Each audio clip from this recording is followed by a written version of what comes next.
Chapter 20 The Dainty China Country. While the woodman was making a ladder from wood which he found in the forest, Dorothy lay down and slept, for she was tired by the long walk. The lion also curled himself up to sleep, and Toto lay beside him. The scarecrow watched the woodman while he worked, and said to him, "I cannot think why this wall is here, nor what it is made of." "Rest your brains and do not worry about the wall," replied the woodman. "When we have climbed over it, we shall know what is on the other side." After a time the ladder was finished. It looked clumsy, but the Tin Woodman was sure it was strong and would answer their purpose. The Scarecrow waked Dorothy and the Lion and Toto and told them the ladder was ready.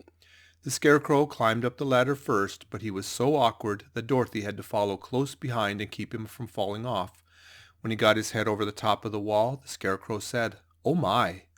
"Go on," exclaimed Dorothy. So the Scarecrow climbed farther up and sat down on the top of the wall, and Dorothy put her head over and cried, "Oh my!" just as the Scarecrow had done. Then Toto came up and immediately began to bark, but Dorothy made him be still.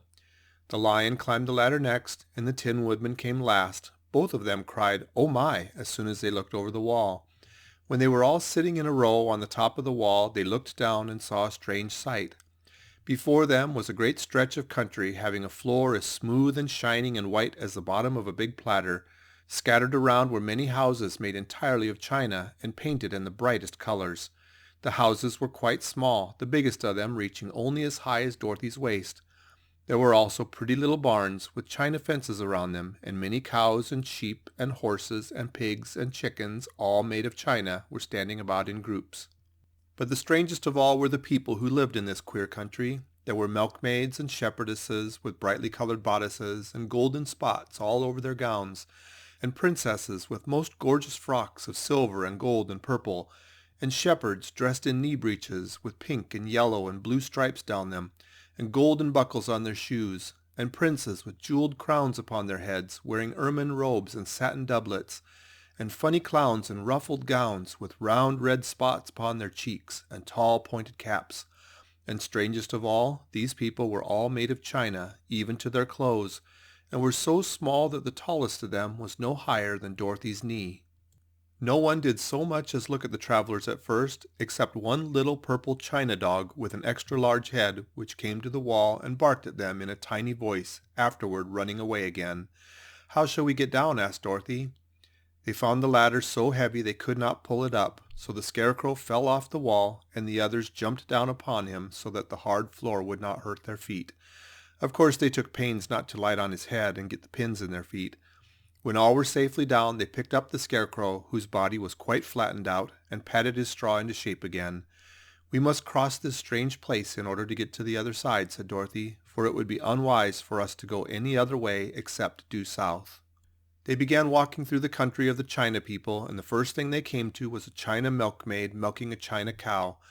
As they drew near, the cow suddenly gave a kick, and kicked over the stool, the pail, and even the milkmaid herself, and all fell on the china ground with a great clatter.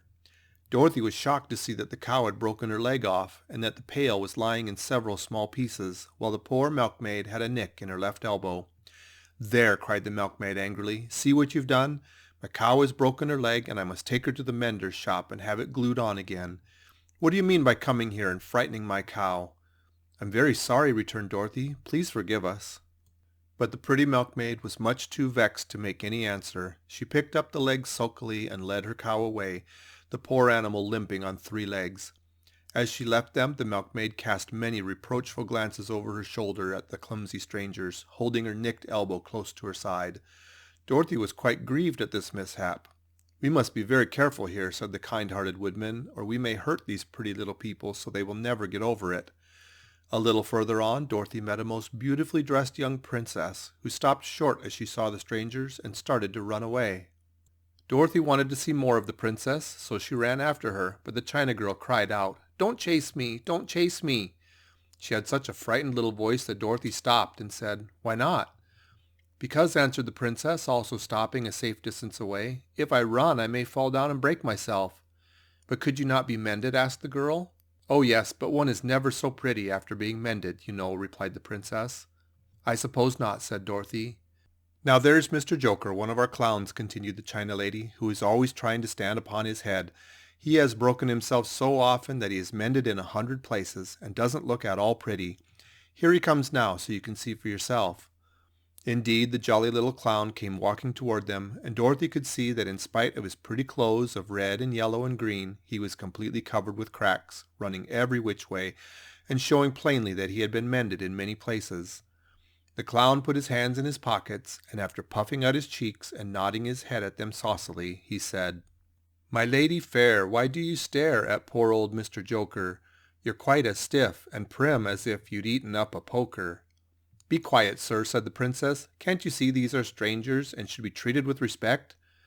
"Well, that's respect, I expect," declared the clown, and immediately stood upon his head. "Don't mind Mr. Joker," said the princess to Dorothy. "He's considerably cracked in his head, and that makes him foolish." "Oh, I don't mind him a bit," said Dorothy. "But you are so beautiful," she continued, "that I'm sure I could love you dearly. Won't you let me carry you back to Kansas and stand you on Aunt Em's mantle? I could carry you in my basket." "That would make me very unhappy," answered the China Princess. "You see, here in our country we live contentedly and can talk and move around as we please. But whenever any of us are taken away, our joints at once stiffen, and we can only stand straight and look pretty.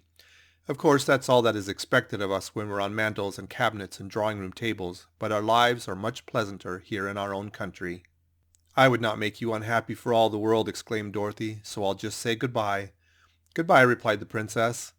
They walked carefully through the China country. The little animals and all the people scampered out of their way, fearing the strangers would break them, and after an hour or so the travelers reached the other side of the country and came to another China wall. It was not so high as the first, however, and by standing upon the lion's back they all managed to scramble to the top.